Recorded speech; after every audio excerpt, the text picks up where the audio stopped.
Ladies and gentlemen, welcome back. Midweek show, back up and running. We've got a saddened man on my left. Yes, I mean, I was a bit late today, probably for the first time. Yeah. A bit late, actually. And But emotional leave. I was in a corner in my room. Was a shower on, just Showers on, crying, just absolutely gutted. But I've switched. I've got my Italian shirt on for Milan. For Donnarumma. Oh, for Donnarumma. Donnarumma. Well, that's really quick. That's a really quick switch. Fuck. So didn't have him in overrated 11. Didn't have him in. No. Definitely had him in my top 10 keepers list. Always backed him. I had Vitinha in my top 6 though, so that's all that matters. Yeah, that's all that matters. I mean, I fucking didn't have anyone from PSG, so I'm quiet. I'll quickly touch on that before we get into this because this is Wednesday, so we've seen the first halves finish up. Barcelona, Rafinha, magic again. Yeah, like what's new? Just same old. Doing what it does best. Probably leads the Ballon d'Or now, considering that. Is that advantage? Because there's no international competition, right? Champions League has sort of always taken priority if there's no international competition. So yeah, it's Rafinha now. It's Dembele. Welcome to the club. Yeah, well, if they can win the Champions League, welcome to the club because he's in. His last 3 months has been ridiculous. His Champions League runs. I think he's a goal a game. Yeah, in champion, it's ridiculous. Even his pen, I was like, he's going on as if he's going to take with his left foot, and I'm like, oh yeah, okay, left foot up. Wanders across. Just fucking wanders across and knocks it in the side netting. It's like, I'm about to say, good saves from Donnarumma. Obviously, okay, you guys lost 4-1 on pens, but the pens from PSG were like besides the first one. Yes. Where Alisson could have saved it. I think should have. Probably should have, yeah. Actually, yeah, that's a good word. But besides that, I mean, fucking hell. Dembele, Doué. I mean, we're speaking of Doué off air. He's fucking some player. He is. Jesus. Another one. He's like one of my favourite players to watch at the moment. He comes on and he just... Impact. Takes a piss, honestly. He's such a good player. They had a crazy two-legged tie. Back four, fantastic. Midfield... To be honest, ran rings. Yeah, they did. To be realistic, yeah, against my favourite midfielder three, they probably outplayed them and warranted where I put the PSG midfielders in my list. Inter won 2-1 to cruise that one versus Feyenoord. I think Kalinoglu again scored. Just getting that one loaded up. Kalinoglu again from the spot. Loves a goal at the minute. He's in fantastic form at the moment. And then Leverkusen went down 2-0 to Bayern Munich. Again, we're not covering some of these teams. I'm quickly the PSG we're not covering. They now either face, obviously, Aston Villa, Club Brugge. Are we considering them a threat for the final? You have to now, considering how they've played over the last, not just in the Champions League, but in Ligue 1 they've been good. But 4 or 5 months. Jesus Christ, I mean, they haven't lost a game all year. No loss. Their forward line is going to take some serious stopping. Yeah. Their midfield is, despite being so young, is like ridiculous. Like so much energy. I mean, Vitinha's just, his performance over the 2 legs were just, oh my God, like ridiculous. You got a left back in Mainz that was fucking, I mean, Salah did fuck all. He's looking in his pocket he did fuck all. So, I mean, I'll try and back the Liverpool players in, but Jesus, we got, I was saying to you off air, you take away sort of extra time over the 290 minutes. Probably 140, 150 minutes. I think 140, PSG were by far the better team. Mm-hmm. So it's sad. But you got to hold your hands up and just say they were by far the better side. So. Also, Enrique I also said to you off air, didn't make any of our lists. I think he made one of our lists last year, didn't make any of our top 10 lists. He's a bolter now too. That's a bit of an L from us. Now, looking back on it. Another classic Ligue 1 tax. And yeah, it's just Ligue 1, isn't it? And I tell you what, I think I said to you off air, Bayern Munich and PSG both don't finish in the top 8. Both struggled. They were both barely made. Both going to get knocked out at one point. PSG, they barely made it. They were out in coming to last match day. I'm pretty sure the one position out. And then you look at it. Now they're both probably the 2 informed sides. Probably both looking for that final right now and thinking we can get there. It's going to be one like. In one hand, it's going to be one hell of a race in because you get a lot of these big teams. But like I was saying, a lot of people on social media, in particular Liverpool fans who just haven't accepted it yet, is that we finished top. Best team probably in the world across the first 3 to 4 months of the season. From there, a bit shaky, but only 1 loss in Europe. Yeah. And the second loss sees you out. Yeah. Like, that's where, again, we'll save it for the offset, and it's a massive discussion about how this all works. Obviously, UEFA thinking, fuck yeah, because we're getting penalty shootouts between these two clubs in the round of 16, but it feels for Bayer Leverkusen, for Liverpool, to come up against the two most informed sides right now in world football, tough. Yeah. Very tough. I'm probably like the only Liverpool fan that I'm actually all right with it. You're all like I like it's just the luck of it, and like I'll send you off here. Like, we used to see these games in the round of 16 in the other format. Yeah. So regardless, Liverpool still might have got a PSG or whoever. So this shit happens. Yeah. Like, in order to win the Champions League, you got to beat the best eventually. So it was Napoli-Liverpool, was it round of 16 when Napoli won the title? Or was that quarter final? No, we versed them we had them in the group. In the group, okay. We had them in the group, yeah. That was a one time, I felt like. Yeah. They battered us. I remember that one at Maradona. Yeah, they killed us, yeah. So Barca through, PSG through, Leverkusen. We'll have to talk about them next week. There's a lot to cover this week, but it's turned into quite an underwhelming season for them. Far from their best. And obviously Inter just do what Inter do. But the next phase is the big one for Inter, because it feels like they've been stuck at this sort of quarterfinal stage for a long time.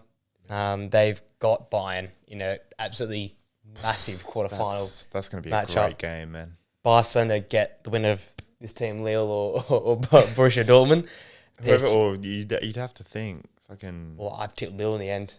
I had to come to my senses. Yeah. Take a draw at Signal Iduna Park. Then you go home. They're better than Dortmund, so they just got to. They're a better team. Yeah. And then massive opportunity for Bayern or Inter.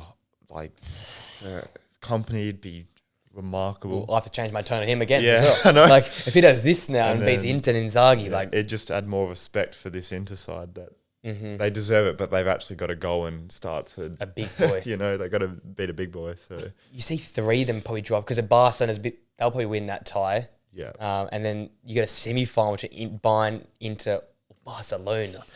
You could argue say they're the three best teams across all the Europeans outside of Liverpool. So, like, crazy how that was like classified as the easier group, but yet they're the three informed sides. Besides like PSG and stuff. So that's just like I do like the format. I guess like it. In that regard, it works which out. Which is crazy because I should be fucking fuming, but I'm not. Like, it's just the luck of it. So it's. And then we've got Arsenal PSV, which is Arsenal won that. Yeah. Atletico Real. I cannot wait for that. Simeone versus Carlo, and then Bruges, Villa, Lille, Dortmund. Which probably tell you what, Lille Dortmund will be a great second leg in France, competing. Two French teams in the quarterfinal would say a lot. Yeah, it would actually. That actually says something. Bruges, if they can score first, potentially, but I think their good run of form sort of teed it off, so Villa should get through there. But not too excited about Champions League footy. Let's look. Big games coming up. To the weekend. Atalanta again, away from home. Absolute away merchants this season. 4-0 versus Juventus. What were we saying about Juve last week? Let's forget that. Like, 4-horse race. Serie A. I have flip-flopped on this title race so many times. I thought Napoli were gone. I thought Atalanta were gone. I thought Inter were gone. I thought Juve were back. Juve not good. That's good though. It shows how fucking close and just unpredictable it is. Gives me no credibility, but I love this league. It makes no TikToks, but they ate like shit. But you're exactly right. We were harping about Juve last week. Great run of form, probably the best team amongst the top four in terms of the last 5 games. Yeah. And it all just comes to an end because against the big teams, yet again, they've sort of failed to show up. And this wasn't showing up. They barely got on the bus because this was awful. And there's one criticism I have of Motta. Lloyd Kelly against Atalanta. Yeah, I was going to mention with Renato that. Vegas on the bench. I'm glad you mentioned that. It's My God. This guy was not even playing at Newcastle. He wasn't playing at Bournemouth last season. He wasn't even playing at Bournemouth, and now he's playing in a massive game. Like this would have brought them right in the title. We're saying it would have been like a point off or 2 points off. I thought we were saying. Was it not something like that? Well, Atalanta 3 points off at the moment.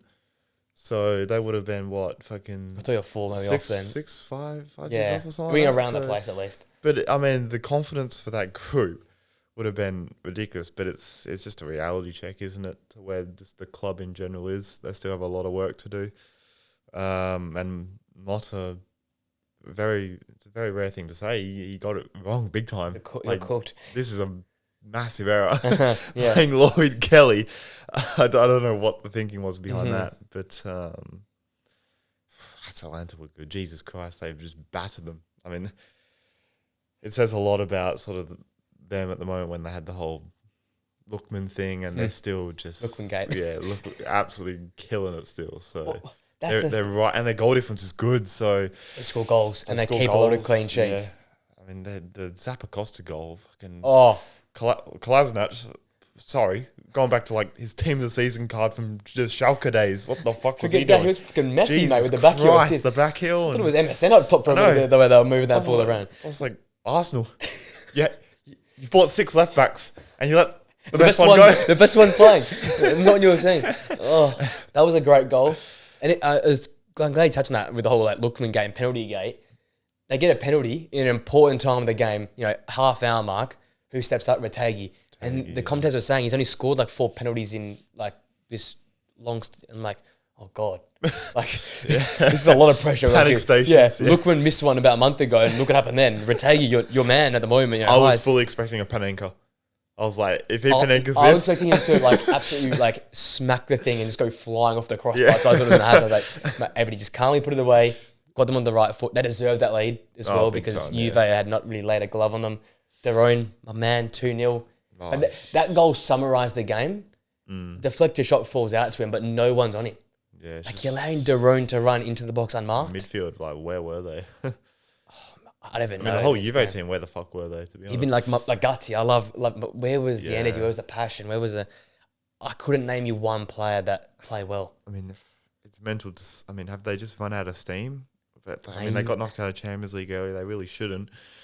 But it's just maybe just a young side, not a lot of rotation. I mean, when you're playing guys like Lloyd Kelly, it just shows the depth of this side. It's just nowhere near where it should be. So,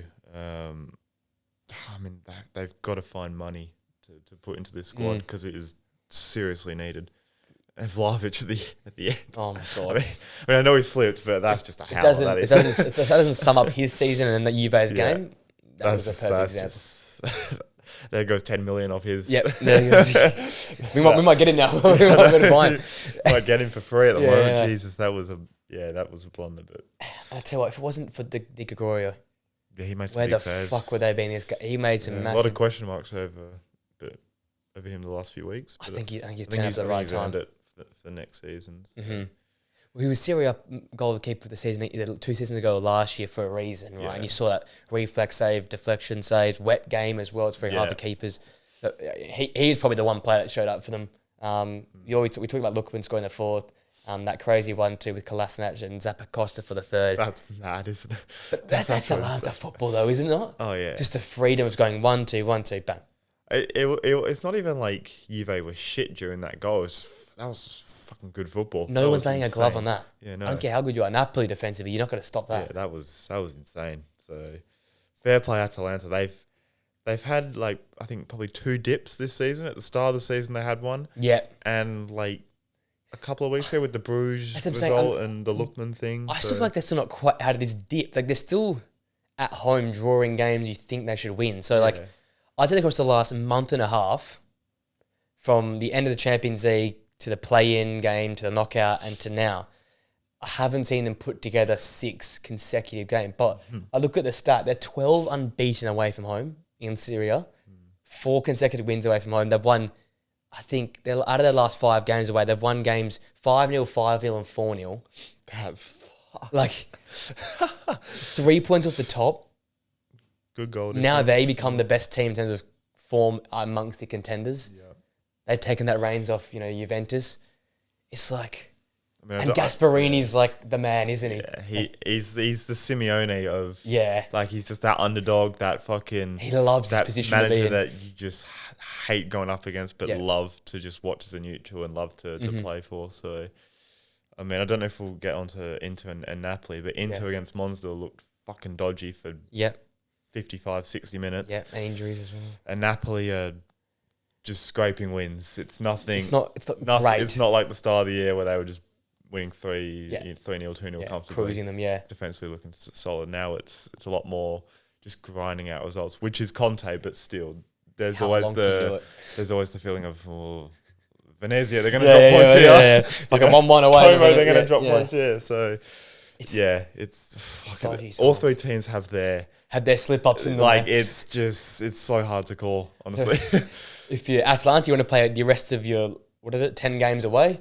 If you're Inter, you want to play against the bottom half every single week, and hope Arnautovic bags you out. Yeah. If you're Napoli, where the fuck is David Neres? That is right now. The three of them are like hanging on for dear. Who would have thought? That is perfectly summarised, by the way. The three teams are supposed to be the best confidence. I'm watching them like hawks because one of them going to slip up every weekend. Someone fucks it up, and it felt like it was going to be fucking Inter this week against Monza. Yeah. Jesus. We can get to them now. Juve are now 1 point clear of Lazio in 5th, 2 points clear of Bologna in 6th. I didn't get a chance to talk about them this. I really want to talk about Bologna this week, but we can't. We have to wait for them next week. They're in 6th, unbeaten in their last 5. Out of all the predictions, I had Stuttgart staying the same. I had Girona staying the same. Didn't with Bologna. Why did I not have Bologna staying in 6th or 5th? Fuck it. They're fucking... and Roma are steaming in as well. Roma are coming? Like what? 6 straight wins for them now. Bro. Best team in the league right now in form. He's doing a madness. He's fucking... This guy... Let this guy retire, man. Let him sit. He should like take up a job with FIFA and like become like a coach, like fucking, what do they call it? Like someone that trains people how to be coaches. Of the game. I guess they're coaching badges. He should be one of the like. We'll have to do a top 50 managers. There's going to be that many good ones. How has he done it again? How the fuck does he do this? Every season. He did it in Serie A last year with relegation. Yep. Did it at I think he did some in France French with some team. Yeah, obviously Premier League we know about. He needs to go to La Liga. Go to Valencia. Get him Champions League. It's Sevilla. It's Sevilla. Champions League. Jesus, Bundesliga. Go there. Fucking go to Holstein, mate. Go to Leverkusen now, and he'll win them the league. Mate, if he can save Holstein kill, I'll give whatever he wants. He needs like a frame on this podcast if he does that. Okay, next week we'll shift away from the title race and we'll focus on Bologna and Roma because those two teams they are coming. They are seriously steaming in. All we're missing is Milan. They obviously got that crazy win, but if they had been steaming in as well, we would have one of the great top 10s. They're just so shit, Milan. Like that's what we said. They're just so shit. You touched on it already. Inter Monza. In terms of a neutral, what a game! Great game. Inter battling injured. DeMarco out injured. Bastoni's played left wing back in this game here. Zielinski comes on then goes out injured, so they're missing him now as well. Yeah. Obviously, Sommer's come back, but they're keeping Josep Martinez in goal. So it feels like a different side. Arnautovic, for me, was the hero in this game. Like, was a constant threat, physical. Insane. I thought with the Britannica for a minute. I thought we were Shaqiri crossing it in. I thought Boyan was playing. Give me prime moments. Mark Hughes in the sideline. But my God, what a goal and what a game. Berendilli opened the score in the 32nd minute. But Balde, apparently a former Inter man, what a goal in the 44th minute. Little whippers top right insane, corner. Yeah. Fantastic. Then it was Arnautovic to make it 2-1 before half-time. That was a desperately needed goal, though. I think if they go in 2-0 down... The best they get a draw, I reckon. Yeah. I don't think they can turn that around. Kalinoglu, classic Kalinoglu out to the box, belting it in bottom corner in the 64th minute. That fired them up. He got the crowd involved. Then they found the winner, 77th minute. Augusto's cross coming off the defender, bundling into that. But again, Inter. Yeah, isn't that not what they do, man? It's a sort of game where I feel like Napoli draw that game. I feel like Atalanta draw that game, but Inter win that game. Yeah. So, I love watching, as soon as I score behind the goal, you see the fans fucking run and pile to the fucking end there, and it's just going mental. So, I loved it. Yeah, it's a great stadium to be in. It's a big win. Comebacks. Obviously, the win last night as well. So they're moving along quietly. I feel like they're not. They've got a couple of injuries. Sommer will come back. Martinez, I'm still waiting, but they seem to like him. They've played him. Yeah, no, he obviously has. I mean Lautaro. The other Martinez. He's just just hasn't. I don't know. That's when he's here. I'll live by my saying, when he's cooking, they're cooking, and he's not quite. He's close. If he had the year he had last year, they'd be 8 clear. 8 clear, and Champions League would be fucking big favourites, I reckon, up there with Barca. So yeah, I'm not giving up on him. I still think there could be a little 6, 7, 8 game turnaround at the end. But he has that in his bag. He has a little run in his bag. He does. And it feels like we're just playing a sympathy card with these guys, but I really want to see them do something serious this season. They deserve it, man.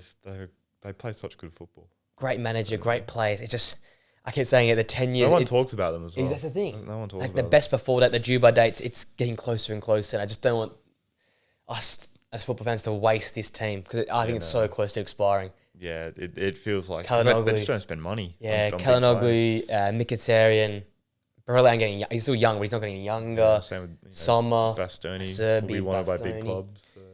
Lautaro's not getting any younger either. Yeah, Arnautovic. How long can you rely on a guy like that for? You know, but he does this every season. Is he not coming for a few games? I mean, he ghosted all year, and then he scored that volley. Yeah, what the fuck was that volley like? And does this, insane, and it's just like, but that's Inter. They find wins. They're just finding wins at the moment.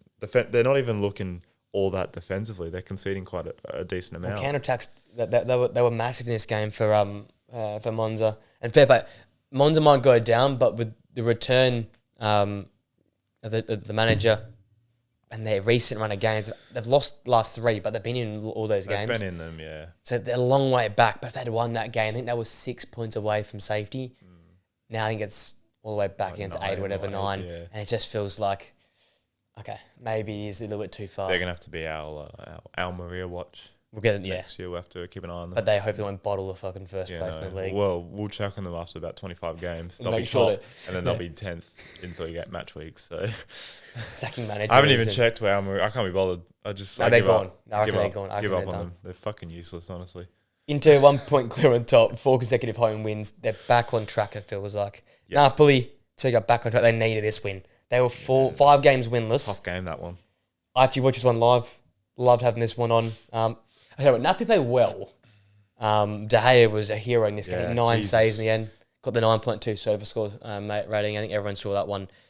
But again, it's far from convincing. They played some fantastic football, one-touch stuff. Gilmour, again, was probably player of the match.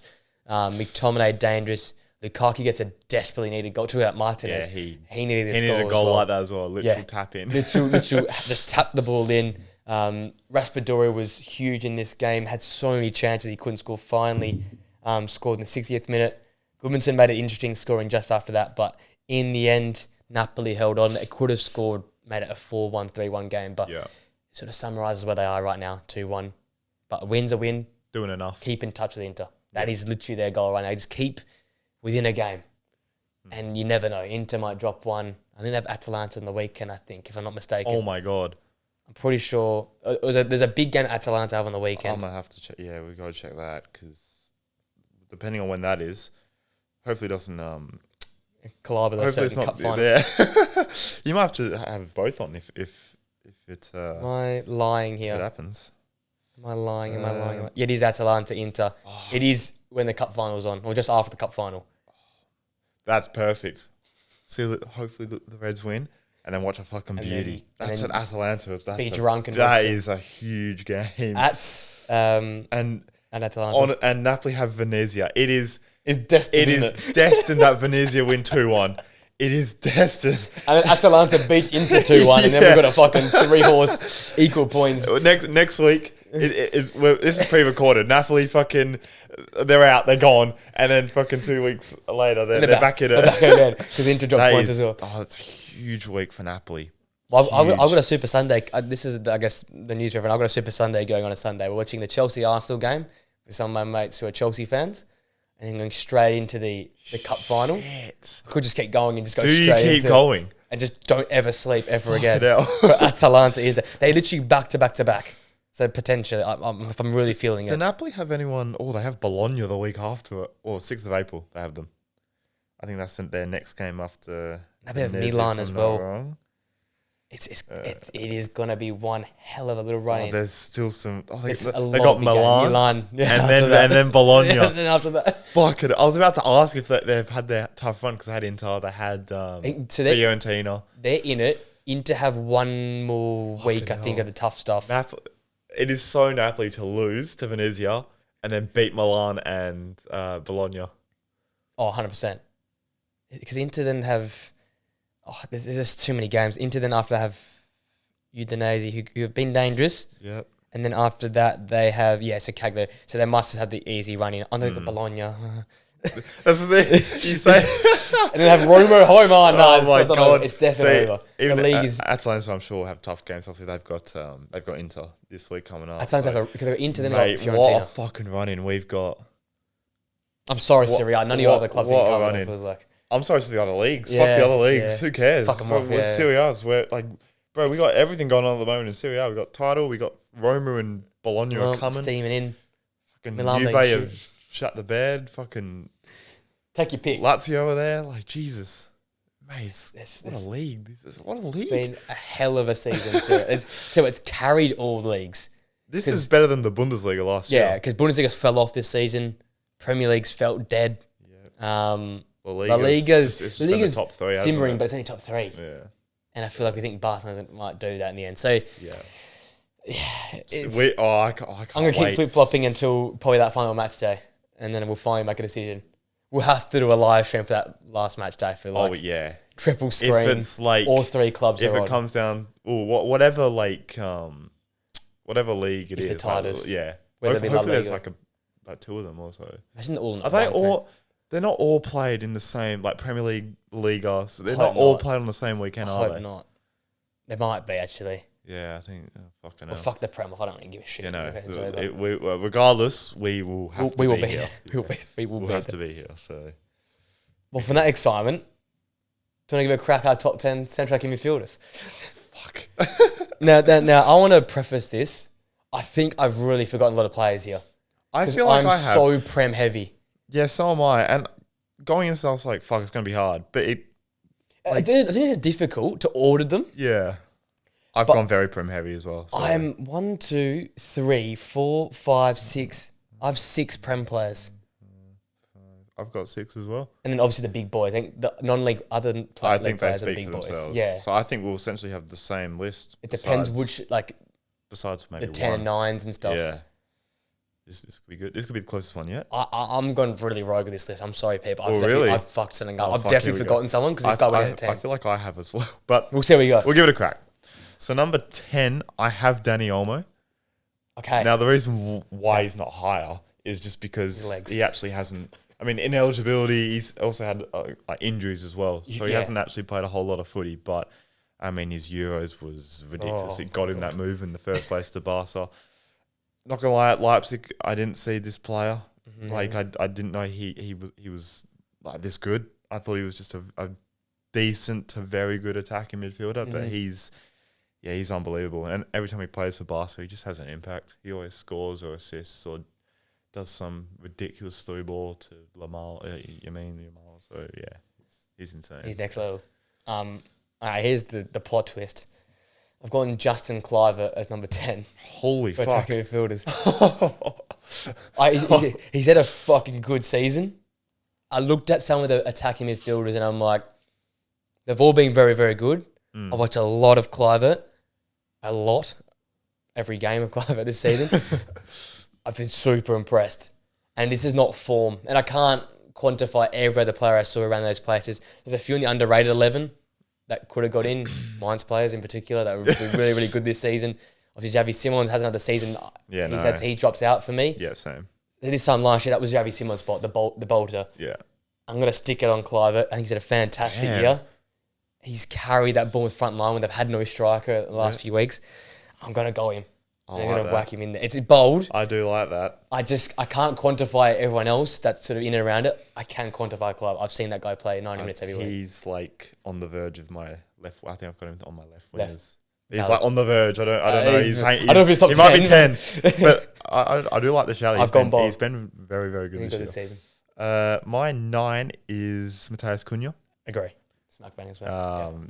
Like I think it's 15 goals, 4 assists for a team that's what were they, 17? Relegation zone. Yeah. Relegation, like he's phenomenal. I mean, he'll no doubt get a big move. I think there's a release clause for like 60 million in there, which is unders, definitely unders. So everything about him, he does a bit of everything. He's a bit like Bruno in terms of he's given the license to just roam everywhere. He's that good; he can do what he wants. So yeah, he's. You need when playing against him, you need to have your 6 pretty much man marking him. Yeah, otherwise, he will score. He will take the piss. So he's a great player. I agree with everything you said. The only thing that probably goes against him, and I'm talking to a Wolves fan, boy, he loves a red card. Lose his head, yeah. Yeah, it's very Brazilian, very South American. Yeah. But if he goes to a city, or if he goes to I keep saying Leverkusen. I think a top manager will kind of... You need to educate this man. He essentially is the club.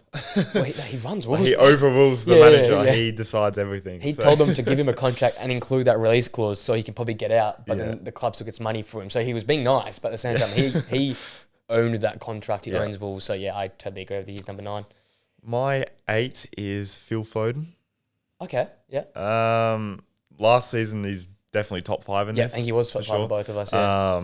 But this year, just been the complete opposite. Probably been one of the most disappointing players in the world, to be honest. If you take away the 4 Prem games in a row, I think he had that run of like Brentford, West Ham, Ipswich, and I think it was Chelsea as well, where he had like a goal contribution. Every game, yeah. Every game in those. He's done like fuck all. I think he's got like maybe like 2 or 3 goal contributions. So, and for me as well, which is why I have him so low, is internationally. He struggles. He struggles big time. Like he's out of like the big like youngsters like Palmer, Saka, like those kind of guys. He's like the worst in terms of England performances. So that weighed down a little bit. Euros, he wasn't very good. Yeah, I might change my list. Foden's 8. He's sliding down one. The other guy's sliding up one. That's a one. I'm using my one change card and that one there. There we go. There's the one change. 8 goes to 7. 7 goes. Foden. Yeah, I didn't realize it was only 2 outside of that run. I don't know if it's 2 exactly, but I was taking a guess, but it's quite. It's grim. Yeah, it's not very good. It felt bad. I didn't know it was that bad though. But that City, man, watching them the weekend, it was tough. It was a tough viewing. They've really struggled. Yeah, I tune in, but I don't really like watching because they're very slow. So I don't watch them often, like inside out. But yeah, I was sort of maybe giving too much credit. Last season was ridiculous. It was mental. This is why I was tossing turns 7 and 8. So no, I'll whack him 8 then as well because I agree with you because the fall off in the Euros as well was awful. It's not good. So yeah, I agree with you. 8 for Foden. My 7 is Odegaard. Same here. Okay, great switch. Yeah, it's an awesome switch. I like this. Great switch from you. I'd say last season he was close to being on par with Foden. To be like he was that good. He was much better than last year. Yeah, very good. But to be Arsenal's main attacking sort of outlet into like from midfield, and to have 5 goals, 7 assists. I know he had the injury and that hasn't helped at all, and he's probably still struggling with it. So. But it's just not enough. It's just not good enough for a guy of that quality. Yeah. So for me, he should be doing a lot better than what he's doing this season. And that's why I'm with you with that as well. Because Flynn said as well, the guy in his output, he's got a lot else in his game. And I saw that versus United on the weekend. That was one of his better performances, I think, this season. He was not bad. Backing up from PSV, where he's got the 2 goals. And I'm like, okay, I'm seeing something now. But again, in a game like at Old Trafford, when you're down 1-0 to the fucking worst United team in history, score a goal, lift your club, lift your club up, give us something. In the final third, he's got to be one of the most overcomplicated. He overcomplicates way too much. He does. Like without Saka there, he looks lost. He doesn't know, do I shoot? Do I play the extra pass? Do I dribble? But when Saka there, all of a sudden they work out that little triangle on the right. Right, yeah. Him, Ben White, when Rice drifts out there, and Odegaard. He looks fantastic. But without Saka there, he looks really empty. Like, it looks like he doesn't know what to do. He's like a quarter of the player. Exactly. So I can't put a number 10 that high if he can't create for himself or others. And at the end of the day, these 10s are based on their GA. It doesn't, in the modern world we live in, 100%. Yeah, exactly. So I agree with that, 7. My 6 is Cole Palmer. Okay, Cole Palmer 6. I have Cole Palmer 6. For certain periods over the last sort of 18 months, probably regarded as the best player in the Premier League at times. But he has struggled recently, and in big games as well. I feel like there's still a little bit of improvement there. And also we haven't really seen him in Europe yet. So true. Yeah. Obviously Euros was sensational, but again, didn't see a whole lot of him. We just saw like 10, 15 minutes here and there. Cameo. But yeah, just still his numbers have been insane. It's just the last few weeks haven't been great, and haven't seen him in Europe and internationally as well. So. Agree. Yeah. 6 for me is Danny Olmo. Okay. A lot of weight to that Euros, and Barcelona are the best team in world football probably right now. Yeah. And I still think, talk about the best substitute of all time. If you're down 1-0, come on, mate. He comes on 5 minutes later, he's scoring a goal. Like, this guy is superb in the final third. Yeah. And again, same with you. I didn't see it from him to this level at Leipzig last season. Again, maybe I was so Simmons, like, hyper-focused or so Sesko-focused. Like, there's so many other players there. But now that he's arguably in a better team, but he stands out a bit more, and he's got that license just to roam in that space in behind the centre forward, and it helps having a clinical striker in Lewandowski and Hansi Flick. I think he's been crazy this season, and yet we've only seen him for like probably averages 45, 50 minutes per game. I think the output he's gotten is ridiculous, and the way he impacts games coming on, second to none. So yeah, I'm still gonna put him 6. Yeah, because of that. No, that's fair enough. 5. I want to do a switch. I'm just going to stick with it. My 5 is Bruno. Yeah. Fucking hell, where would Man United be without this guy? Jesus Christ. I know people say like, fuck, he's carried them. And people are like, the 15th. But still, like, he's just, the season he's having it might be his best. Generally, like, his performances have been so good this year. As a captain, maybe he's not the perfect captain. You know, maybe he does some stupid things at times, but as a player, he creates everything, even defensively, the work he does, he works his ass off. And everything bad about him, just you kind of forget about for a player like him. Yeah. Just everything he does for that club I still think it's underappreciated a bit. So big up Bruno. He deserves a functional squad. I'll say just a player can kick a ball around him. Player can kick a ball. So. Now we're playing with clowns, mate. That's why the stadium looks like a fucking circus. My 5's Cole Palmer. Okay, yep. Love what he did last season.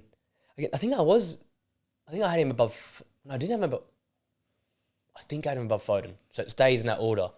And I think I had Palmer on the right wingers. I had him as a right winger. We might have done that, something like that, yeah. I thought he should have won Player of the Year, to be honest. I know either way, one of them are going to get one or the other, but I think he actually deserved Player of the Year.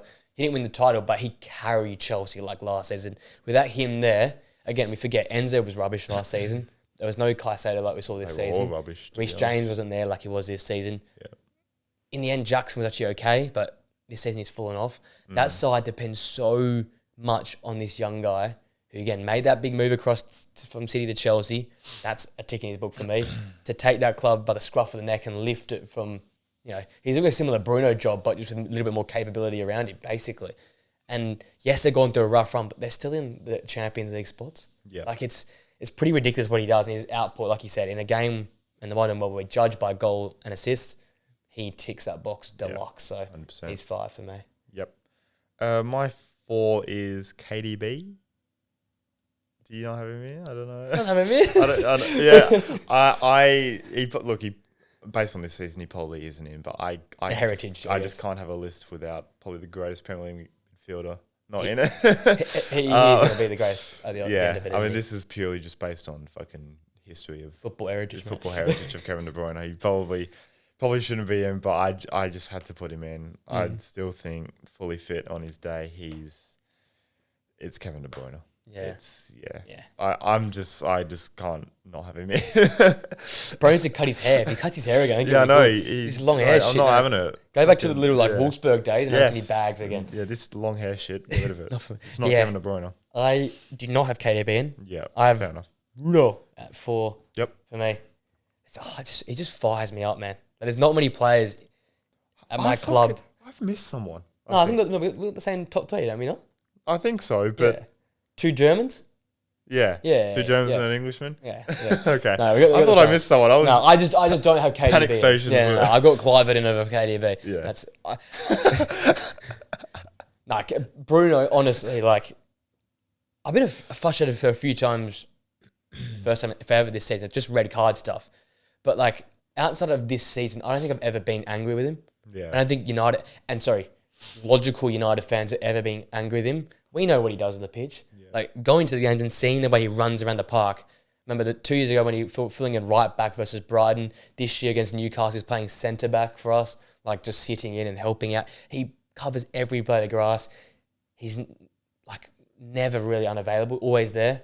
And when we need a big moment, Bruno Fernandes steps up. Like I think as the stat is Haaland and Salah, the only other players in the last 3 seasons have 25 goal contributions in all comps, and as Bruno alongside those names. So talking about best striker in the league in Haaland, arguably go down as the best winger in Premier history in Mohamed Salah. Yep. Bruno Fernandes in that conversation.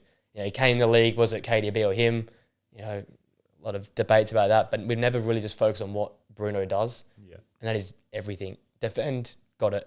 Attitude, has it. I love it. I don't care what the whinging. I fucking love it. Get into the refs here. Let them know you're there. As captain, yes, he's not a fucking Roy Keane. Yes, he's not, I don't know, a James Tarkowski. But is there really that many elite level captains right now? I don't really know. I think he does a great job. I love him. I love him to bits. And the goal on the weekend. Come on, man. Oh, my God. Come on, man. It's Bruno Fernandes. Rise at fault. I'm joking. Oh, Flynn. Did you hear that? Joking. Flynn's turned off. Yeah, he's super. Top three. What order, though? I just want to point this out. That, like, you can't split these guys, in my opinion. They're all fucking phenomenal. One day to the next, I'm changing my mind. Yeah, exactly. They are all ridiculous. So I'm interested if you have 3 here. My number 3. Fuck, I'm still making up my mind. My number 3 is Musiala. Same. Hey, I reckon we've got the exact same top 3 then. I think we've got the same. Yeah. You changed them last year, though, because I had Wirtz ahead of Musiala last year, and you had Musiala ahead of Wirtz last year, I think. Oh, did I? I think, yeah. We had this debate last year, who would you have in your team? Which is hard, because they're fucking the exact same player. This season, I might have to go have a look at it. So while you're talking, I'll have a look. Yeah, Musiala 3. Had a really good year in terms of output. I think it's 17 goals, 7 assists in all comps. I mean, the dribbling we all know of, it's up there with the best in the world with your Vinnies and Mbappes and stuff. I mean, the guy's still like, what, 21? Like, he's still fucking like a kid, and he's been around for ages, it feels like. Yeah, he's such a good player, man. I mean, on his day, he could be number 1, he's number 3, 2. They're all the same. They're all brilliant. But yeah, Musiala just in 3 for me. It's just personal preference, I think. Correction, you had Wirtz ahead of Musiala last year. I did have Wirtz, yeah. You had Wirtz 3 last year. Yeah. Again. Yeah, I have Musiala 3rd. Yeah. I just like, this just sounds like I'm being biased, but I just like Wirtz a little bit more on the in terms of making shit happen. Like between Schick and Wirtz, you know something's going to happen every time they link up. Yeah. And I just think Musiala's more of like he can produce the end product, despite being one of the, I agree with you, probably the best dribbler in the world. That might be my bold take. I think the ball is magnetised through his foot. I just think Wirtz in the final third can link up more than what Musiala does. He's more of a traditional number 10 versus Musiala's your more modern day output goal scoring number 10. That's the difference. Yeah. I just like the player. And Wirtz, by the way, probably the second best dribbler in the world. Behind, like they're both 1A, 1B. 1A. And they're the exact same player, it feels like at times. You feel like you're watching, when you watch Leverkusen, you watch Bayern, you're like, they're the exact same player. Yeah. I mean, how fun was the Euros watching them? Like, Jesus. And I was still disappointed they couldn't work even better together. Like that first match, they were fabulous, I thought, together. First minute. Yeah. You just saw like, holy shit. And I think they could have done a little bit better together, but they're only going to get better over time. So queue up 2026 World Cup because, mate, look out. Look out. They're going to be fucking mental. They'll go crazy. Number 2, I have Jude. Oh, you have Jude number 2? I have Jude number 2. Oh, I have Wirtz number 2. I thought you would have had Wirtz. Okay. No, Hey Jude. I've got Hey Jude number 2. 11 goals and assists. Been again another ridiculous year. This just comes down to personal preference. It is. These 3. Just fucking love flowing Wirtz, man. There's nothing really to split them. They all are elite in every category. Mm-hmm. I don't know what to say, man. They're just all so good. It's just so hard. This took me a while. I was as I was going through 5, all the names. I was still like, fuck. Do I have Jude 1? Do I have Wirtz 2? Yamal? Like fucking hell, it's hard. So yeah. Well, I have Bellingham 1 then. I think physicality, leadership, sacrificing his game. He's playing right mid at times this season, like to accommodate this now 4-4-2 they're trying to play.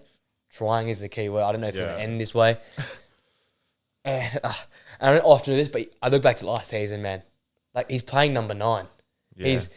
He's a midfielder playing 9, bagging the clutchest goals. This season hasn't been as good as last year, but can you really match last year? But he's still doing it, man.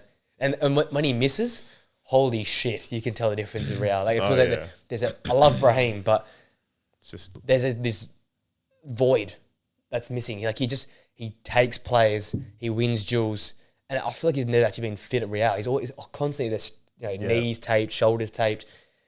Can I have off season? He'll finally have off. Next season, a full pre-season, fresh legs. Yeah, we could be in for something special. He'll be my number 1. I love them all, but I think Bellingham has something about him. Yeah. Well, I've got that same feeling about Wirtz. Yeah, there we go. I mean, the guy's got like 15 goals, 13 assists in all comms. Yeah, probably the season. Player of the Champions League. Yeah. Not even group stage. Player of the league. This guy, I mean, just every match week, it feels like he does something that just blows you away. I mean, there's just something about him. What you have with Jews, what I have with Wirtz, is just something about this guy that's just, I want this guy at my football club. He's just ridiculous. His Euros was ridiculous. He performs in every big game. He's just a freak. So yeah, he's my number 1. Can't deny that. There we go. Yep. The top 3 unanimous. Good list. We had one difference. You had KDB. I had Justin Kluivert. Yeah. The rest of so 9, 8, 7, all the exact same. Yep. Palmer and Fernandez, I sort of rotated with you around. Yep. I was a little bit you had Bruno 4 and Palmer 5, but I had Bruno 5 and Palmer 6. So we still had them in the same. Yeah. And then the top 3 were the exact same, with Danny Olmo just chucked in there as well. Good list, I thought. Yeah, good list. Shout out McTominay. He was in my honourable mention for 10. I was so close to putting him in. That's what I'm saying. Olmo hasn't played a lot. Could I chuck? I had chuck Scott McTominay. I had Clive at 10. I'm like, no, I can't be. And I like McTominay. I was like, Obviously, if Simon's miss out as well, it's just not good enough this year. I backed in my Bournemouth boys. Yeah, no, fair play. Kluivert's a good shout. I do like that. Got to stay consistent for next year. I don't want to see another number 10 drop straight out my list again. Back to back years. Let's quickly duck off to Germany real quick. I'll start with the negative news. Frankfurt losing again. Union beating them. Actually, the stat continues. No home team won again on the weekend. It was really? 5 away wins and 5 draws. It's the last home win in the Bundesliga came on the 26th of Feb. What is going on in the Bundesliga at the We are nearly a month from that time. That's crazy. If you're a betting man, chuck all your money on the away teams this weekend, and you should win out. Yep, and if you don't, I won't pay your losses. Well, you should have done it fucking last week. Last 2 weeks. Last 3 match weeks. Yeah. If you'd picked the away team, you would have been good. You'd be loaded. Which is a crazy stat, by the way. That's mad, isn't it? That's fucked. 3 weekends. Imagine saying that like 2 weeks ago with Bayern versus Bochum. What's I'm saying? Fucking Leverkusen were home as well. Bayern were home at that time, and none of them have won. Yeah, which is just ridiculous. And somehow Mainz haven't played home the last few weeks when they've been in fantastic form. They've been form team. Union beat Frankfurt. Another tough loss for them. Ikatike missing the penalty right at the end of the game. Jong in the 78th minute was the deciding goal for them. Just a weird sort of run for Frankfurt right now. They've just come to a halt. As Union, massive win for them. They sort of keep themselves afloat above that drop zone, looking more and more like Holstein, Bochum and Koa going down. I think it's Heidenheim and Holstein now. And then Bochum, that's a huge win for Bochum. Jesus, that's massive. Tell you what. But it's quite mad. Heidenheim They were there in the first 4 games. They were 4th after like 6 match weeks or something. It was like 4 wins a draw. Then they had that Dortmund game where I think they lost 4-1. And from then on, it's been plummeted. I think it might be 1 win since that opening 6 games, something like that. It's been grim. It's been tough. Tough time. So, potentially if Bochum can continue that run of form, they could put Pauli into the playoff, but I think those 3 are the 3 that are going to be going into the 2 in Pauli are okay. I think Hoffenheim are the ones that they're floating, need to look behind. So, but I think the relegation's sorted. I can't see Bochum getting out of that playoff. And it's just another week where Leverkusen there was a lot of change in that Leverkusen side. Mm-hmm. And you could tell they didn't really create too much. No. in a week where was the Bayern game played before the Leverkusen game or after? We're not sure. I think they were after the Bayern game. So I'm pretty sure the Instagram said there's a chance to close the gap. Yeah. And yet again, they didn't close the gap. Disappointing. It would have been, 5 points? It would have been. And then there was at least a little half chance. Yeah. We've been talking about this all year.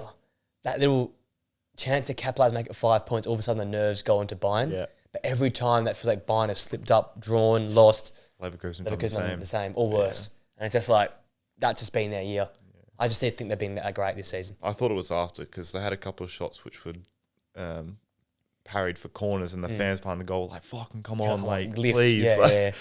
But yeah, there's just nothing there. I mean, obviously Champions League got absolutely battered as well. Florian Wirtz is going to be out for a while, I think. Ankle injury, yeah. So, yeah, wouldn't shock me if that gap would get up to like sort of 15 points, to be honest. Just expands, yeah. It's just up to Bayern how much they focus on Champions League. So literally. Yeah. I mean, you called it like sort of around Christmas. I think you said the league was done. It just didn't feel right. Yeah. And I'm disappointed. I haven't felt right all year, haven't they? Considering how many players are actually kept. Let me look at our boys from last year. Leverkusen, Bologna, Girona, Stuttgart.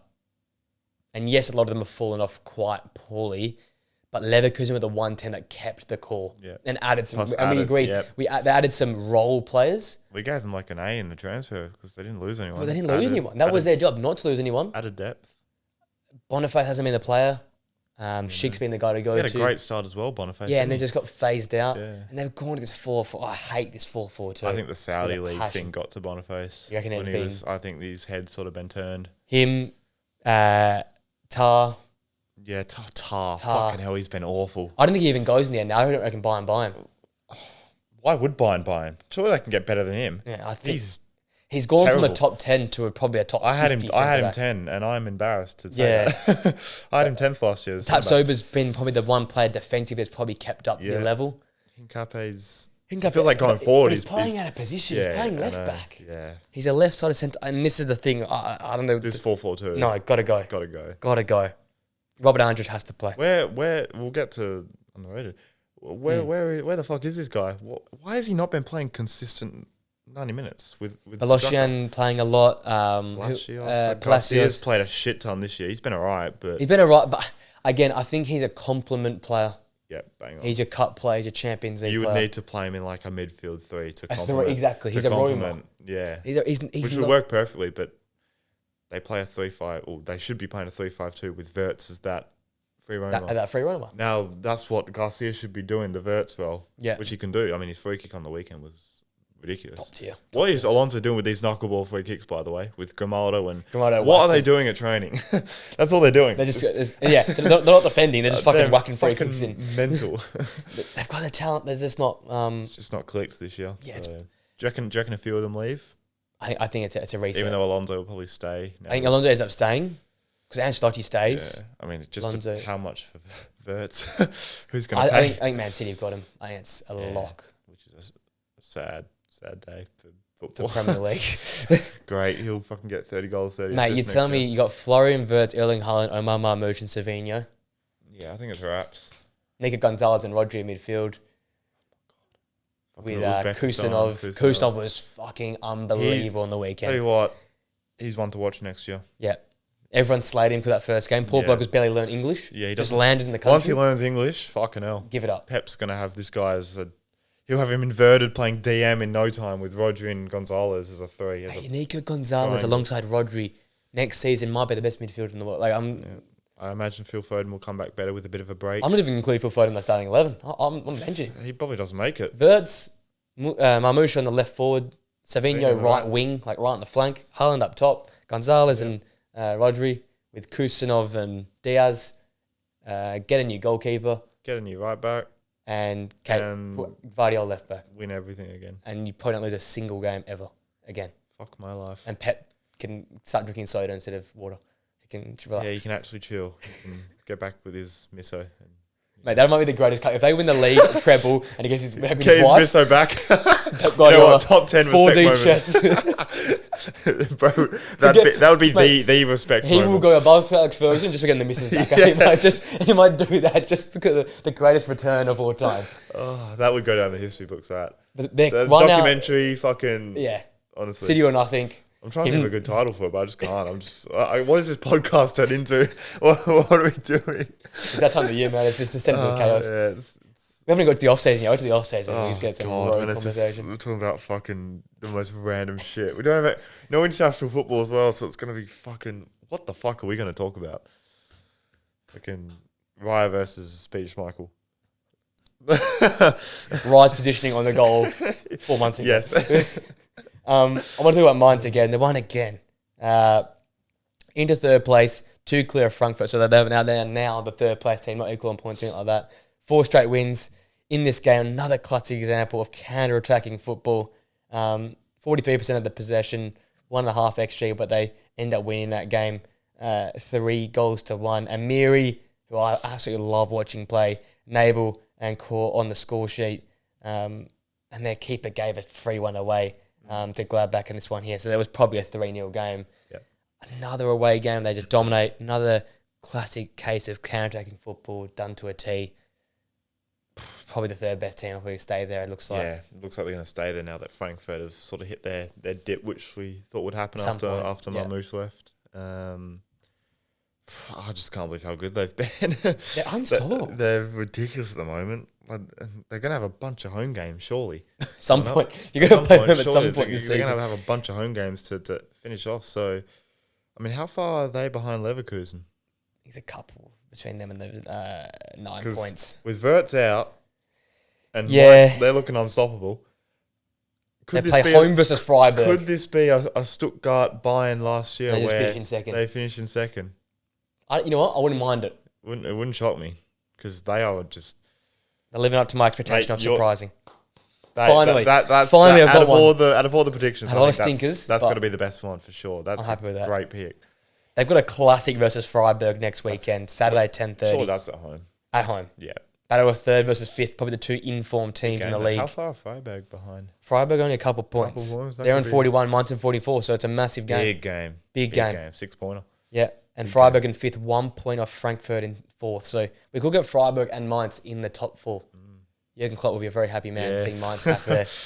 Yeah, Frankfurt are on the slide, so I don't know how they're going to turn it around, to be honest. They're going to need some just lucky results now, it feels like, just to grind out over. some results, but the way they're playing doesn't look likely. And even Leipzig, I mean, where the fuck are they? They're just being drawing. Yeah. They just love a draw. 3 3 draws in their last 4 games and a loss in there. So they turned a bit boring. Yeah, which is a shame. They were good boring at the start of the season. They're winning games 1-0. But we were like, this ain't Leipzig. Yeah. And now they've gone back to conceding. And that was a weird time. Leipzig defensively were like one of the best teams in Europe. Mad. They conceded 4 goals after 6 games, something like that. It was ridiculous. Take us back, Take us back to the start of the season. Let's go to our second major segment. I've been hanging for this one. Underrated team of the season. This is when we get the license to cook a little bit. We can just stir up, get some bold players you've never heard of. Drop some ball knowledge in your foreheads, people at home. Not gonna lie, I haven't really done that this year. I've gone quite poor actually. Oh, you always have one in your back pocket. I know you have one in your back pocket. Don't lie to us. You've got someone in there. A championship ball? I actually don't know. Hasn't gone into his bag, a championship bag. Null and void. I'm not doing it. I'm actually pissed. Game's gone. I'm actually pissed. Game's gone. I was expecting some I was like halfway through. I was like, I've actually done alright here. Now I've looked at it, I've gone, no, it's actually shit. There's no one in there that's like, no championship baller or nothing. No one from fucking Portugal or I'm a top 5 league. I'm a top 5 league merchant. Next week we have to do something. We'll come with I need a return. We'll go 5 surprises. We'll go that. I need a return. I just kicked off with my back 4, and I get to 4-3-3 again, people. So I don't know, it's not. It's a 4-4-2. The classic Preston. So it's a 4-4-2. It's not my 3-5-1-2s or whatever I normally play. This is the Leverkusen 4-4-2. Yeah, this is a losing 4-4-2. So my back 4 and goalkeeper, I've got kind of Secchi in goal. I think, because Atalanta all talks about Retegui, Lookman, De Ketelaere, Derone. This guy's being very good. 15 clean sheets in 35 games, preventing 2 goals across the season. I'm keeping the Serie A theme at left back, Nuno Tavares. think he was in my mid-season surprise team of the year. He stays in this side, 9 assists, 25 games. He's been, every game I watch at Lazio, he's like the player for them going forward. So he makes the team. Nice. My centre-back pairing, I love these two. Maxime Lacroix, 10 clean Good sheets, shout. 31 games. Palace have turned it around defensively. He's the guy for that. Considering they lost Anderson, that's an upgrade on Anderson. Inigo Martinez, I'm pretty sure you had him at the start of the year for breakout players. Yeah. 33 years old, next to Pal Kubasi, is fantastic. 7 clean sheets and 6 goal contributions as well. So take all that what you want. And then right back, the banker, Olaina. I feel like, he's your banker this season. Yeah. Averages 7 match rating, 2 goals and an assist, but he's shut down 1-1 defending. Yep. Better than Wan-Bissaka this season. Yeah, he's been probably the team of the season right back. Yeah. So that's my good shouts, mate. four. Very good. My keeper, I went with Unai Simon. I know he missed a lot of the season. I didn't have him in top 10 keepers, which I was I said at the time I was pretty pissed about because Euros, I thought he was brilliant. I think ever since he's come back for Bilbao, he's been really good. Keeper, so he's a very good keeper. My left back is also Nuno Tavares. I love that guy. That's all the banker. That is the banker as well. Yeah, the fullback is for me the banker. I feel like he's been up the top of the assist chart since like match week 8. I swear he got like 8 assists. Yeah, and then just had like 1 assist since. So my right back is Molina from Atletico. I just think that's a very great solid pick. player. That's another great pick. Yeah, just like Simeone's banker. That is Molina underrated. Atletico players, man, they're all bankers. They're all bankers. And then my 2 centre halves went with Zabani. My boy. And Milenkovic, because Huijsen and Murillo, I feel like all the attention. Yeah. These 2 guys go about their business, constant 7, 8 out of 10 every week, and they're just fucking brilliant. So. They're missing Zarbani. The last few games they've lost a few, so I'm going to say that's down to the man. All right, midfield. My 2 central midfielders, so I only have 2 in the middle. I went Stanislav Lobotka. Nice, yep. 2 assists this season, but the stats here, 1.5 tackles per game, 6 ball recoveries per game, 2 clearances a game. Yeah. Are you kidding me? The perfect 6. This guy is everywhere. He's a little fella, but he's a bit of an animal in there. He was great on the weekend versus Fiorentina as well. He shut down that midfield duo. And then, on the same theme of looking at Mainz, I went Nadim Amiri. He's had a really good season for them. 7.35 match rating on average, 7 goals and 3 assists. I think he's scored in the last 3 out of the last 5 games. Been really, really good for them. Goal scoring midfielder. And I like that number 8. So he's my second central midfielder. Very nice. My 3 midfielders, I've got Robert Andrić. Just had to put him in. We love the man. Even Alonso is just underplayed. He's underplaying. Underplayed is underrated. A good term for him. Just does his job. Him and Xhaka are one of the best duos. Still. So it needs to be played more. I've got Rodrigo de Paul. I think just constantly underrated. Just doesn't get the respect he deserves. Yeah. Just does everything in that midfield. He's just a bully. Just fucking does everything. And I've also got Fabian Ruiz. You had him in your top 10. Good time, leaving. And watching him in depth a lot over the past few weeks, I can see, just doesn't get the credit. At the Euros as well, he was phenomenal. So just supposed third fiddle, doesn't he? Yeah, he just plays the third fiddle so well. But there's nothing wrong with playing the third fiddle in that midfield. Better than that. Like, in a way. He's just so good. So no, you were early on him, and that's fair play. I like those shouts. Okay, my left mid and right mid. Okay, I've been a bit cheeky with this one here. I put Diego Lopez on the left side of midfield, the Valencia man, the young kid. I think he's destined for a big move come the summer. Good goal on the weekend. We'll get to that game in a sec. 6 goals and 5 assists in his 30 appearances. Again, it's still the overall game isn't there, but that spark in the final third, I get for watching Valencia almost like religiously to try and make sure they stay up this season. And I've loved watching this kid play. He's got a lot about him, probably more off the right, but I wanted to get Ricardo or Salini on the right. Yeah, love this player. Fuck, that's a good shout. 10 goals, 3 assists. He only plays 61 minutes a game. Again, a lot off the bench, a bit of injury stuff this year. But I love this guy. I love Bologna. I love this guy a lot. So he played on the right for me. Superb player. You can do your striker as well. Can I do both strikers? Do both strikers. I went Jonathan Burkhart, continuing the Mainz trend. 21 games, 14 goals, 2 assists. He's the reason why they are where they are. And the skipper as well. I love his work. And then in a similar vein, these are 2 hard-working centre forwards. Evan Nilsson. Fucking hell, you've actually smashed this. My front 3 I'm very happy with. 7 goals, and looks shit, right? 7 goals. But if you're me and you sit there every Saturday and watch Bournemouth play football, the pressing he does, like versus Tottenham on the weekend, you did get the goal in the end. He did. You get the goal in the end. Yeah. But the opening 3 minutes when they had 2 shots on goal was his pressing. Newcastle early in the season when I watched that live stream, he presses from the front. This guy works his socks off. The fans love him. The manager loves him. He's not going to ever fill up the stat sheet. I don't think he'll ever probably be that 20-goal a season striker, but he's worth 30 goals. Yeah, the way he presses, the way he energizes that side, and he's just constantly running. When he was out injured, they missed him a lot. Love this guy to bits. I think he's a perfect striker. Not Solanke, but the next best bet, Evan Nilsson. Mate, so. you fucking smashed that. My front team's so happy with that. I was very happy with that front four. That's a great team you made. That's very, very good. Well, I've got a cam and 2 strikers, so I've got a 4-3-1-2. So my cam is Mikkel Damsgaard. Oh, what a player. Yeah, like fucking he's been so good this year for Brentford. It feels wrong to say he's only got 9 assists. Like, he feels like he should have at least like 15, 20. Yeah. All the talk against about Visser and Embremo, of course, but he's been ridiculous this year. I've got Garassi as well. I think he's carried Dortmund. He's been ridiculous this year. Sure shoulders. He's been the only one at times for Dortmund. It feels like him and Kobel. And I've also got Rodrigo as a striker. I like it. Just like I've underrated him because there was a conversation with him and Brahim. I don't know if you remember that. Yeah. And he just constantly fucking performs. He scores goals. He can play anywhere across the front 3. And he's just doesn't get talked about enough. So will he ever I leave? Had to put him in. Oh, don't know. It'd just be hard to get him out of there, I feel like. It would have to be Madrid have to sell him to buy a player. Yeah. But do you reckon he doesn't force his way out at some point? I don't think so. He just stays there? I think he stays, yeah. You know what's the best credit? Every single Real Madrid player says so much about Rodrigo. Because in the end of the day, again, he's another left winger. Well, he's best, I think, was not on the left, but he's played his whole time at Real on the right. Yeah.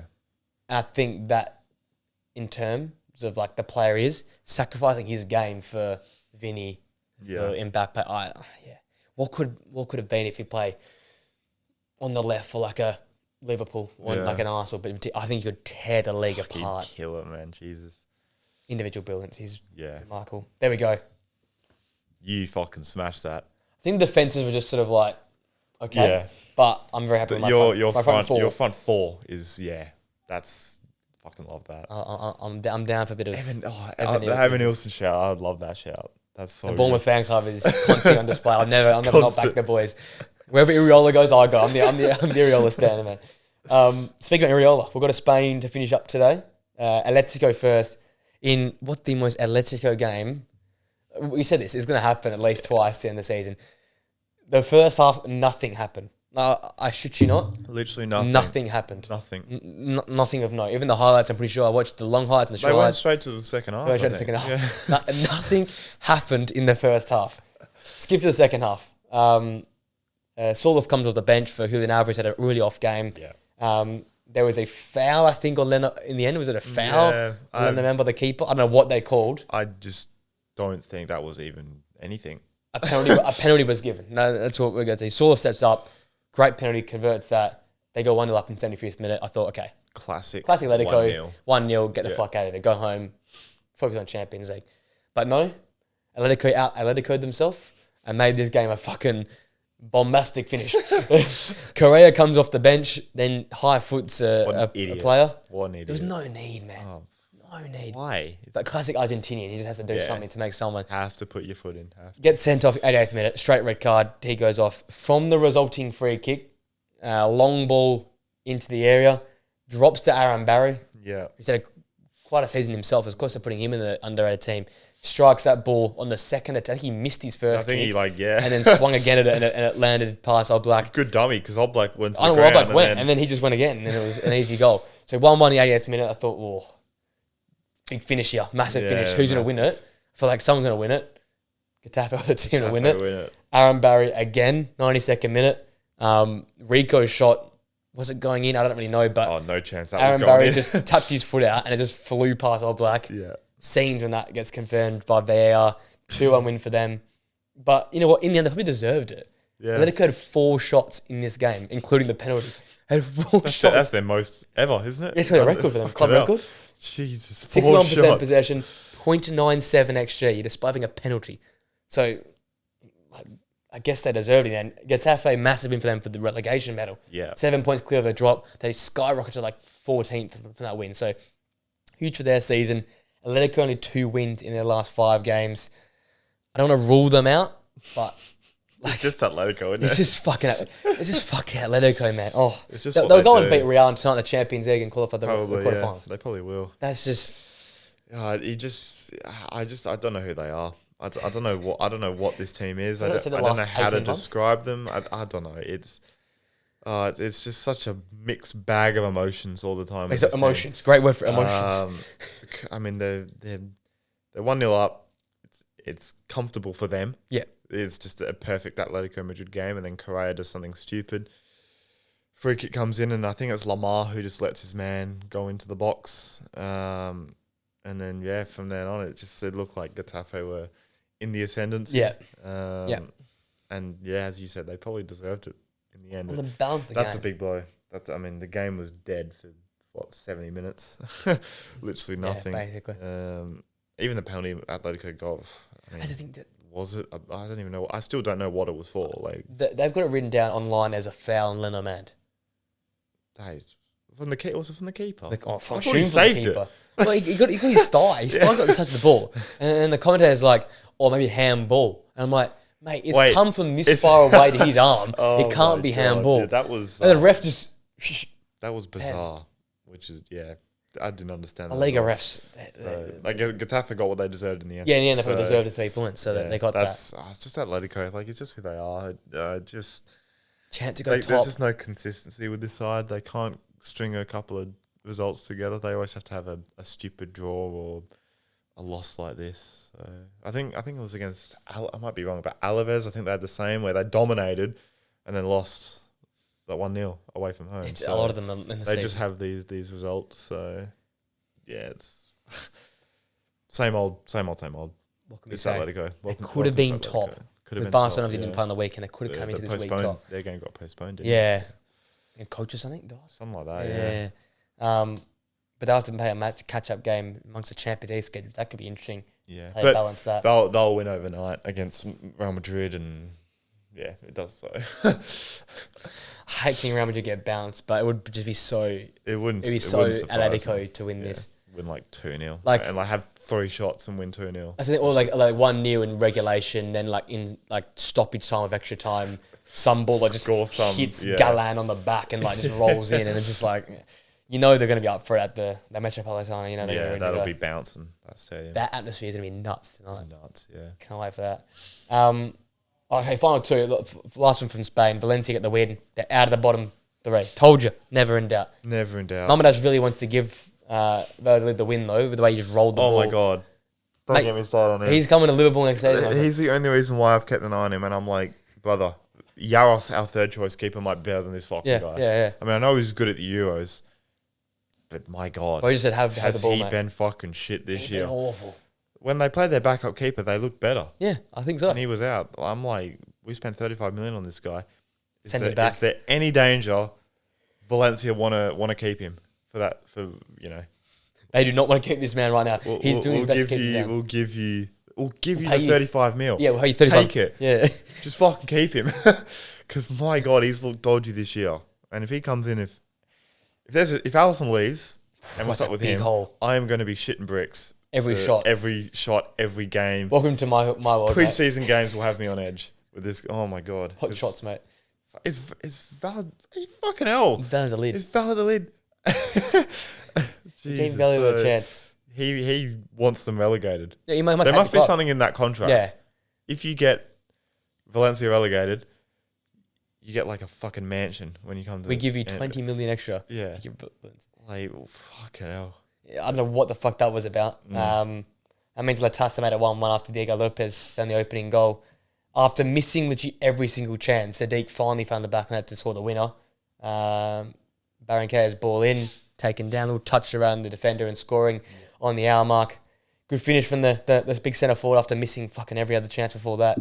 They now move to 27 points. 1 clear of Alaves out of the drop zone. 8 goals scored in the last 5 games. It's pretty good for Valencia. 2 wins, 2 draws, 1 loss in the last 5 games. Very good. They're turning it around. They're outside the drop. It's been a slow fucking burn, but I said it. They cannot get relegated this season. They just can't. They're too big of a club. But they've been hanging around there for a couple of seasons. So, way too long. And I don't know what's going to turn it. And these young stars, I think they're going to leave. Yeah, I can't imagine them staying. So why would you stay at Valencia? When you can go to, I don't know, Villarreal or Madrid or, Atletico will be about. Diego Lopez. Yep. Max Aaron's probably go back to Bournemouth. Any half decent offer Valencia will accept. Yeah, have to, right? It's a bottom. Yeah. Now it's a bottom half club, which is quite sad. They're going to just accept money and bring other players in. So those fans deserve some more, man. They're diehard fans. Pack it out. They fucking go mental. Yeah, just not much reward, really. It's quite sad. I think because they stay up, Valladolid have gone. Yeah, they were long gone. But just to confirm, everyone at home. I'm happy with that one. Got one right. Speaking about good picks, Lampard and the Championship's a great pick.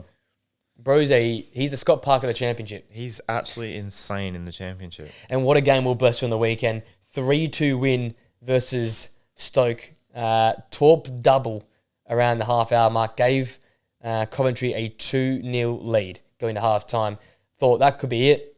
But somehow, off the bench, Gallagher scored a double of his own in the 65th minute and the 86th minute to draw Stoke level. Looked like it was destined for a 2-2 draw. Yep. Coventry's first draw in some time. Then step up Thomas, the big centre half, in the 97th minute, take the ball down on the swivel. Yeah. Belch into the court. A centre half finishing like that. Looked like a centre forward. Pandemonium at that ground. That was their 5th straight win. They lost last night, unfortunately, though. Yeah, I just saw that. So it's having a look now. 11 games in charge for Lampard. 2 losses only. Sunderland next. It's a big game for them. They sit in 6th. 56 points, equal on points in 5th with West Brom. 11 goals in those 5 wins, though. Big turnaround from Frank Lampard and his crew. Great job, man, with that team. With the momentum they've got, did they now become one of those teams that maybe could cause some problems with Burnley in the playoffs? They definitely could. I mean, look, Sunderland are in the playoffs. I mean, Leeds have fucked up. What's new? They are. I mean, if they've got a game, they somehow do. They've got a game in hand. But we spoke about the Championship like a week ago, and they were fucking like 7 points clear of Burnley, and now it's a point. Like, what has happened? Like, how do they do this every year? How do they make it so hard? So I don't know who that game in hand is. They got Millwall tomorrow at home. What a game! So, I mean, where are Millwall? 13th. That is classic Leeds to lose to Millwall. Millwall on 12, 12 and 12. Yeah, the most bang average team. The most average 36 season. goals forward, 37 against. That is literally the most mediocre bang season. Average. I mean, they're 13th, as rightfully so. Yeah. I'm having a look at Luton. It's grim again. Yep, it's not good. Tough again. They did win though last time. Yeah, I mean, we've got a fucking promotion battle again. All of a sudden we said it was dead, now it's back. I thought Leeds and Sheffield guaranteed, but now Burnley are coming. Man, Burnley have only lost 2 games. Like, that's ridiculous. It's just a draw. They're a draw. If they kept their entire squad, they'd probably be close to 100 points by now, to be honest. Yeah. So, dropping 15 games to draws. They'd probably be close to 100 points. But 11 goals conceded. Fucked. Yeah, that's fucked. 11 goals. Conceded 37 games. In the Championship is mental. That is fucking out. I'd love to see Leeds in a playoff again. I'd love to see them choke it again. I'd love to see it. I want them to finish 3rd by a point and then lose in the playoff final. Yeah, playoff final to hilarious. Fucking Coventry have come out of nowhere with Frank Lampard. I mean, there's a decent battle for. It's quite dead actually. The battle for playoffs, isn't it? Like Sunderland will be in the playoffs. Well, we said this. So Sunderland will be in. West Brom will definitely be in. Probably, yeah. You'd expect them to. It depends how Coventry keeps. Can they bounce back from this loss? Because it's been just wins under Lampard. Probably stop at Blackburn. Yeah, I didn't see Wednesday really making a run. Norwich has been fucking very disappointing. Jesus. So he's probably 9th up. So one team then misses out. Yeah, I mean, does it stay as it is? Realistically, probably yeah. Maybe Burnley takes a lead spot. But I'm hoping fucking West Brom fall off a cliff because we've already seen them in the Prem. I wouldn't mind a Bristol City in the Prem. That'd be mental. Coventry would be sick in the Prem. Yeah. Sunderland coming back would be good just because honestly, the derby. The derby and just Sunderland till I die might come back, you know what I mean? And I'm just sick of seeing Leeds and fucking Sheffield United. I don't want to see Sheffield United. They are going down with 20 points next season. I don't want to see Sheffield. Burnley, Sean Dyche is in there, so I don't really care. Nah. You know? It's Scott Parker has too much fashion going on there. I mean, you're looking at the championship this year, and it just feels like next year's going to be the same. 3 up, 3 down. 3 up, 3 down. That's a problem. I mean, like Sheffield. Who's in Sheffield that will go down bottom next season Yeah. with 20 points? 18 points. Like Burnley lost their entire squad, so even if they make it, and Leeds are just useless. So Leeds don't even be here. They'll still be a champion next season. What am I on about? So that is going to be a good conversation for off season, I reckon. If Leeds do not make it up, what happens to that club? Mate, they were like 7 clear of third, and now they're a point with another game in hand. But that's still. Millwall, man. It's not an easy game. Yeah. Millwall, And they just lost to, I think, Portsmouth, where they had like 65,000 shots and just couldn't score. And Portsmouth had 1 and they scored. But this is what happened last time. But it's Leeds, isn't it? There was teams that are going away to... I think Blackburn did it early, late last year. They went to Leeds, no right to win it. They won it. Yeah. And it's just like, oh, shit. Yeah. And this happens every single season. Every season. A team will go there at home, they'll bottle the lead, or they'll bottle a game they should have won, and they go to the playoffs, they get to the final, and they don't show up. Yeah. And took it so similar again. If they win tonight, they'll shut me up. But if they don't win tonight, if they draw tonight, and the gap's 2 points, same games, Leeds don't like this time of the season, Burnley just don't like losing. Leeds despise this time of the season, man. They need to be 25 points clear, man. They hate it. That's a play. I need to have a look at their last few. What the fuck has happened? Have they just like? Have I just like overreacted and they didn't have that big of a lead, or have they just? I'm sure it was like 6-7 points. So they lost to Portsmouth. They drew to West Brom. Yeah, but then they beat Sheffield and Sunderland and. That was a great run they went on, yeah. Or FA Cup 4th round, Millwall beat Leeds at Leeds 2-0. So they are sweating. Do it for Josh. They are absolutely. If they lose, they're not making it. You know it's going to be every single social media account. All of a sudden, people be covering the championship again because Leeds, they fucking love it, eh? They love us. Just love a bottle. Love a bottle. I mean, they've scored 72 goals and only considered 23. Yet they still the playoffs. How does that happen? Leeds, that's what happens. Yeah, so that's a big watch. Cue me back that clip of that guy saying his name's Ellen Drode. Yeah, his name's Ellen Drode. Ellen Drode. Can play Leeds are falling apart. We will be there if that happens again. Even relegation. I mean, we're still back in Luton, but man, it's not looking. They're still winning games, but I can't get out. They're so far down. Yeah, they beat fucking Cardiff overnight as well. But it's a massive relegation 6-pointer, but still 2 points behind them. Yeah, so they're trying their best at least. But they got battered by Burnley, but they had the big win against Portsmouth, big win against Cardiff. They play Middlesbrough at home, then Hull City away. Hull City's a massive 6-pointer. Luton at home, Stoke City away. So they got some relegation. So relegation 6-pointers are coming up. So you've got to win them. Yeah, they're going to have to win them because their last 3 games I'm looking at, last 4 games, Derby away, Bristol at home, Coventry at home, West Brom away. And they all might be fighting for playoff. Wait, is Derby not? Oh, wait, am I going fucking mental? Derby's near the bottom as well. No, Derby near the bottom. So that's another relegation 6-pointer. That's a big game. That could be Derby goes down. That could be the decider. Live stream? Derby Luton live stream. Forget the Anthony live stream. Forget the Derby Luton live stream. Every game they've got is basically 6-pointer. Yeah, because they've even got games against like Stoke in here, and Stoke are right there. Yeah. So, well, Luton fans, fucking get your heart checked before this run of games coming in. Fuck being a Luton fan. Every game matters, like in terms of who they verse. It's not just both them. teams are fighting for it. Both teams are fighting for it. So, I think they might finish last, mate. Imagine that after all of that. I think they finished Plymouth last. Get safe. Plymouth come out of this safe. With that being said, that's that. Another wild week of football action. Serie A never fails to produce. Feels like the championship's back with Leeds choking. Yep. Oh, who predicted that? Leeds choking. I love how you said, "Oh no, I still think Leeds will get in the playoff, even though they were like 7 points clear." That's 4 months later, straight there. We'll get more Bundesliga coverage next week, and those chasing. We'll cover Mainz and Freiburg, Bologna and Roma as well. Bologna and Roma do get our segment. Like we might have to go, or just Serie A segment. Even if they do lose, I think we should just cover what they've done. Yeah. And then we've got top 10 left. We're going left. Wingers, and we're left first. Yeah. Who gets into that list? Find out next week. Does Vinny get number 1, or does? Who else is there? There's no one fucking there. Does Leal make it? Or does Kvaratskhelia Does Kluivert make it later on? Does Kluivert make this list as well? We'll have to find out next week. We'll see. Members, thank you for joining us on Wednesday. Normal people, Thursday. Prediction video for Prem comes out. I'm doing I said it already, but right now, Super Sunday. We've got the Chelsea-Arsenal game, the midday kickoff, 9:30 p.m. here, straight into Liverpool-Newcastle, midnight here. Are you taking a break for that, or are you going like? I'm going to do a half an hour water break, so my little voice doesn't. Like a little nap in between there, and then straight into Inter versus that. That would be fucked if you did that.